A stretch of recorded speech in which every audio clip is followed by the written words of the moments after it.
Olá pessoas, tudo bem com vocês? Meu nome é Edmilson, eu sou psicólogo e também sou mestre em Ciências do Comportamento pela UNB. Essa aqui é uma terceira parte da aula introdutória de um curso de Psicologia e Educação, onde a gente está falando basicamente de algumas concepções históricas e filosóficas sobre a educação, tá?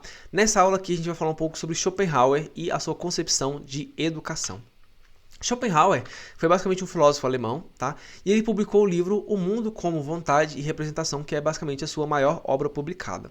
Ele ficou conhecido na história da filosofia como um grande influente de um movimento chamado de pessimismo filosófico. Esse pessimismo filosófico basicamente é uma forma de ver o mundo de uma forma pessimista, né? De uma forma quase que depressiva, dado que o mundo ele é regido por coisas que são cruéis, são coisas ruins, né? E basicamente uma falta de esperança em relação ao futuro da humanidade. Então, ele foi um grande influente em relação a essa perspectiva, em relação a essa condição humana no qual a gente vive, tá? O pessimismo do Schopenhauer, né? A biografia, né? As biografias do Schopenhauer vão dizer basicamente que tem questões diversas, né? Uma dessas questões seria em relação à sua história de vida, né? Questões pessoais. Então, primeiro, a família dele, por parte de pai, né, era uma família onde tinha uma recorrência muito grande de casos graves de depressão, né? Não só isso também, como o seu próprio pai, né, era uma pessoa que sofria com uma depressão muito severa, né? Inclusive, a morte do seu pai, né, ela foi associada a uma morte cometida por suicídio, no qual o corpo dele foi encontrado em um rio perto da sua casa. Não se sabe se foi de fato um suicídio, mas tudo indica que sim, né, por conta do quadro depressivo que ele vivia e por conta das circunstâncias no qual ele foi encontrado, né. Não só isso também, como Schopenhauer, né, ele perdeu seu pai ainda criança e ele foi criado ali basicamente pela sua mãe, que era uma escritora muito famosa ali da Alemanha, e que eles tinham uma péssima relação, tá? Eu convido vocês a visitarem um pouco a biografia de Schopenhauer, assim, porque as falas da mãe dele para ele assim, são falas muito pesadas, assim. E essa relação que ele tinha em relação à mãe dele ali, basicamente fez com que ele desenvolvesse ali uma péssima relação com as mulheres. E ele se tornou uma pessoa extremamente misógina. Então ele era assumidamente misógino e ele odiava as mulheres, tá? Inclusive a sua mãe e as mulheres que ele teve relacionamento durante a sua vida. Outra questão que pode ter influenciado esse pessimismo do Schopenhauer, né, também são questões contextuais e também questões históricas. Então, o Schopenhauer ele viveu em um momento contemporâneo em relação às guerras napoleônicas. Então, foram umas guerras que aconteceram por toda a Europa, né, que basicamente devastaram diversas cidades, inclusive a própria cidade onde vivia o Schopenhauer, que era Hamburgo, né, que passou por alguns anos depois dessa guerra por uma crise social e econômica muito, muito forte. Então, o Schopenhauer andava pelas ruas, né, de Hamburgo e ele via pessoas sem casa, sem comer, né, passando fome, né, pessoas morando na rua, né, pessoas que tinham sido soldados em guerras que estavam feridas, né, pessoas amputadas, pessoas doentes, né, e ele via aquela condição humana com os olhos de uma pessoa que não tinha muita esperança em relação à humanidade, justamente porque ele viveu nesse contexto. Então ele viveu no contexto de uma guerra que devastou as pessoas, né, e que ele começa a perceber que ser um ser humano, né, na verdade, carrega muita angústia e muito sofrimento, né? E esse aqui é um dos contextos que levou ele a pensar em relação a isso. Não só isso, também como ele se atentava muito à questão em relação ao mundo à sua volta, né? Então a natureza tanto dos animais quanto dos homens, né? Então os animais eles matam para poder sobreviver, né? E mesmo que seja para poder sobreviver, a morte que é ocasionada pelos animais são mortes que são cruéis. Então essa onça aqui, eu não sei se é uma onça especificamente, tá? Mas é uma onça. Ela mata um macaquinho, né? Mesmo que esse macaquinho tenha um filhote. E esse macaquinho que provavelmente vai ser devorado por essa onça também, né? A mesma coisa acontece com os leões que matam os cervozinhos lá na África. Porém, os humanos, né? Mesmo que não seja para poder comer, existe também a necessidade que a gente mata para poder comer, a gente mata por entretenimento, né? A gente mata outros seres vivos simplesmente pela nossa diversão. E isso mostra como que a gente é permeado por um contexto que é extremamente cruel, onde o nosso futuro enquanto seres humanos, né, é colocado em xeque em relação a esses interesses individuais, né, esses interesses mesquinhos no qual a gente está matando outros seres vivos, matando o planeta que a gente vive, né, por questões pessoais e por pura crueldade mesmo, né. Então a gente passa por esse processo de crueldade e isso acaba trazendo uma perspectiva muito pessimista em relação à potencialidade humana por Schopenhauer, né? Que basicamente a gente vive numa sociedade corrompida. Então, o Schopenhauer ele vai basicamente dizer pra gente que o mundo é permeado por uma angústia, né, por um tédio e também por um sofrimento. Isso aqui é uma das bases da sua filosofia, tá? Dentro da sua filosofia, dois conceitos são importantes, que é o conceito de representação e o conceito de vontade. A representação, né, que recebe o título de o mundo como representação, é basicamente o mundo como ele aparece, né, ou seja, como ele é representado pela nossa mente, ou seja, como ele é construído pela nossa mente. Então, quando a gente vê um objeto, né, por exemplo, uma maçã, esse objeto, né, ele vai ser percebido pelo nosso sistema visual, né, que vai ser composto basicamente por cones e bastonetes, e também outras áreas cerebrais, como o córtex occipital, enfim, não vou entrar nisso aqui. E, né, a gente vai criar uma representação mental em relação a esse objeto. Essa representação mental que a gente cria, ela não corresponde ao objeto de fato, tá? Porque esse objeto, ele possui características, obviamente, tá? Porém, essas características que vão ser detectadas para a gente dependem do nosso sistema visual. Então, a gente vai conseguir enxergar somente um espectro de cor, né, que faz parte do espectro visível, né, pelos nossos cones e bastonetes, que vai dar uma compreensão em relação a esse objeto de acordo com essa limitação. Então, a gente vai enxergar a maçã como vermelha, porque ela faz parte desse espectro de luz. Porém, se ela irradiasse, né, uma onda, um espectro de luz, que fosse para além dessa onda, que a gente não conseguiria enxergar, tá? Então a gente faz uma representação, né, a partir do nosso sistema visual em relação ao mundo à nossa volta, no qual a gente identifica padrões a partir do que a gente se desenvolveu para poder reconhecer. Então o mundo que a gente tem acesso é um mundo diferente em relação ao que existe de fato. Uma característica que mostra como isso é verdade, né, são características de distúrbios neuropsiquiátricos, né? Então, como por exemplo a acromatopsia, né, que é uma agnosia visual, é uma condição no qual algumas pessoas elas desenvolvem de forma congênita ou não, ou as pessoas elas sofrem um acidente no cérebro que afeta algumas circuitarias do processamento visual, que faz com que essas pessoas elas deixem de reconhecer cores nos objetos. Então elas veem o mundo sem cores. E isso mostra basicamente que o mundo que essa pessoa está representando é um mundo diferente de uma pessoa que não foi acometida por uma condição de acromatopsia, né? E ela representa esse mundo de uma forma completamente diferente. Então ela vai ver uma maçã como uma maçã sendo preta e branca. E se não existisse uma pessoa que falasse para ela que essa maçã possui cores, né, provavelmente ela nunca saberia que essa maçã ela é percebida de uma outra forma pelas outras pessoas, tá? Então esse aqui é um exemplo de uma condição neurológica, né, que mostra que o nosso cérebro cria diferentes representações em relação ao mundo. É basicamente isso aqui que o Schopenhauer entende em relação a uma representação do mundo, tá? E um outro conceito que é o mais importante para essa aula aqui é o conceito de vontade, tá? Esse conceito aqui é um conceito extremamente complexo, né, que vai explicar uma perspectiva em relação ao mundo que é metafísica praticamente, tá? Eu não vou entrar muito nisso, tá? Mas o que o Schopenhauer entende como vontade a vontade é um desejo, um instinto, uma motivação, é uma força do movimento, ou até mesmo uma força que faz com que os objetos se mantenham em repouso, e também das forças físicas, biológicas e cosmológicas que regem o nosso universo, que regem todos os fenômenos que a gente conhece, tá? Então, como eu disse, quando a gente começa a pensar nesse conceito de vontade como algo que está por trás em relação a tudo que existe no mundo, né, em todo o universo, né, começa a ficar muito complicado, tá? Para o interesse dessa disciplina aqui, que é basicamente psicologia e educação, né, vamos focar, né, no entendimento da vontade como um desejo, um instinto e uma motivação, que são condições mais humanas, tá bom? Então, a vontade é basicamente um desejo, instinto e motivação que influencia o nosso comportamento. Então, se você tem fome, é basicamente a vontade, né, esse conceito primordial, dizendo que você está com vontade de comer. Se você se sente sozinho, é basicamente a vontade, né? Essa coisa que existe dentro de você, uma força, uma energia, que faz com que você queira se relacionar com outras pessoas, né? Da mesma forma, essa vontade está muito mais por trás em relação aos nossos comportamentos que a gente imagina. Então, essa vontade de se relacionar com outras pessoas pode ser porque a gente está sozinho de fato, mas também pode ter motivos anteriores que estão relacionados à nossa evolução quanto espécie, né? Então a gente se relaciona com outras pessoas porque a gente tem vontade de perpetuar a nossa espécie, né? Que o Schopenhauer vai chamar de vontade de viver. Então, absolutamente tudo, né, que influencia o nosso comportamento, né, é modelado ali pela vontade. Então, a vontade é basicamente como se fosse um mestre de marionetes que influencia todo o nosso comportamento para a gente poder fazer as coisas que a gente faz, né? E ela está por trás de todos os nossos comportamentos. enfim, tá? Basicamente, esse é o conceito de vontade, é um conceito um pouco complexo, tá? Mas é basicamente uma força que movimenta a ação humana. E essa força, ela tá por trás de tudo, né? E a gente não tem consciência total em relação a essas forças que influenciam o nosso comportamento.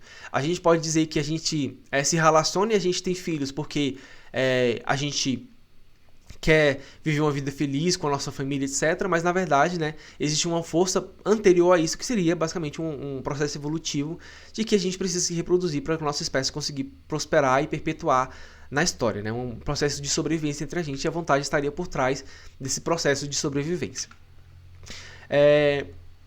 Dentro desse conceito de vontade, tá? Uma pergunta que acaba sendo muito recorrente nas obras do Schopenhauer é: o que você precisa para ser verdadeiramente feliz? Ou será que a felicidade é realmente algo que pode ser alcançado? E essa pergunta, ela é muito interessante porque quando a gente começa a responder essa pergunta, né, muitas pessoas vão começar a dizer que para ela ser feliz ela precisa alcançar algumas coisas. Então, dinheiro, um bem material, né, pode ser uma casa, pode ser um carro, pode ser uma coisa menos material, né, como por exemplo um emprego dos sonhos que essa pessoa vai ter, né, riqueza, fama, poder, etc. São objetivos que a pessoa traça em relação à sua vida, em relação a coisas que ela pode adquirir, que vai fazer com que essa pessoa ela seja feliz, tá?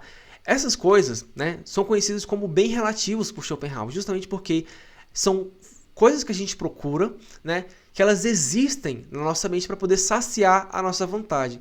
Porém, essa vontade ela nunca vai ser saciada. Ou seja, mesmo que a gente consiga alcançar essas coisas que a gente imagina que a gente precisa para ser feliz, né, a nossa vontade ela vai continuar existindo e vai fazer com que a gente busque outros objetos. E por isso, o nome desses objetos, né, desses objetivos, se chamam bens relativos, porque eles não bastam por si só para poder saciar a vontade. Eles precisam de outros objetos para poder saciar uma vontade. Um exemplo. Vocês, provavelmente, que estão assistindo esse vídeo, são estudantes de psicologia. E vocês estão vivendo um momento agora onde vocês estão vivendo, de certa forma, uma grande angústia, porque vocês têm como objetivo de vida que vocês precisam se formar, né? E vocês acreditam que se formar, ou seja, conseguir a sua graduação, é uma etapa necessária para você conseguir adquirir, pelo menos de forma parcial ou totalmente, uma felicidade dentro da sua vida. Então, é uma condição que você está passando, que você precisa passar para que você seja feliz. E quando você conseguir se formar, finalmente você vai ser feliz. Porque esse é um objetivo que você tem em relação à sua vida, tá? Não só isso também, porque quando você se formar, né, você vai conseguir o emprego que você tanto deseja, que é começar a trabalhar como psicólogo. Então você vai começar a atender outras pessoas, você vai conseguir atender uma demanda sua que seria basicamente ajudar outras pessoas, ou né, conseguir dinheiro, né, para poder se sustentar e comprar suas coisas. Então você conseguir a sua independência e ter um emprego também é um objetivo que as pessoas têm, e elas acreditam que quando isso acontecer e elas conseguirem, elas também vão ser felizes. Mas com o passar do tempo, né, muito provavelmente ela vai começar a voltar a se sentir triste, entediada, angustiada. E essa angústia é basicamente a vontade, né, esse conceito do Schopenhauer, dizendo pra gente que a gente precisa caçar outros objetos, né, outros bens relativos para a gente poder saciar ela. Então, a gente começa a criar outros objetivos depois que a gente alcança isso, né? Então, por exemplo, se você se formou, se você está trabalhando, você está ganhando seu próprio dinheiro, talvez o seu objetivo agora seja comprar sua casa própria, comprar seu carro, né? Fazer uma viagem dos sonhos. Então, tudo isso a gente começa a projetar, né, como sendo objetivos para a gente conseguir alcançar essa felicidade. Porém, o Schopenhauer vai dizer que isso nunca vai acabar, tá? Esses bens relativos, tudo que você vai conquistar durante a sua vida, são coisas que você inconscientemente é levado, né? Você é manipulado ali pela vontade a desejar para que você consiga saciar essa vontade, mas você nunca vai saciar essa vontade. Você vai viver até o final da sua vida desejando cada vez mais e mais outros bens relativos e você nunca vai desejar esse bem relativo. Você nunca vai saciar, né, essa vontade por adquirir bens relativos. Você sempre vai substituir, né, essa vontade por outros bens que você quer adquirir. Então, digamos que você comprou sua casa, comprou seu carro, fez a viagem dos sonhos. Agora, o seu objetivo é se aposentar. Você se aposenta, o seu objetivo passa a ser uma outra viagem para um outro local do mundo específico.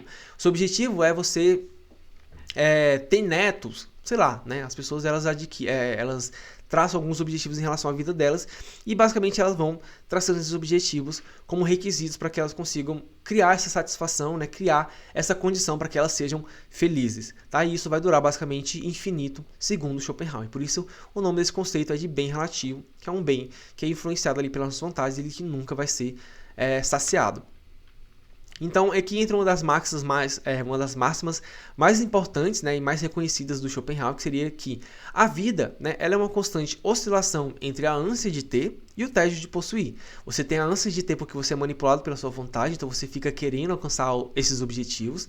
Porém, toda vez que você consegue alcançar esses objetivos, você pode de fato ficar feliz, né? Porém, essa felicidade ela é momentânea e logo você vai cair novamente no tédio de possuir, ou seja, no que ele vai entender como sofrimento psíquico.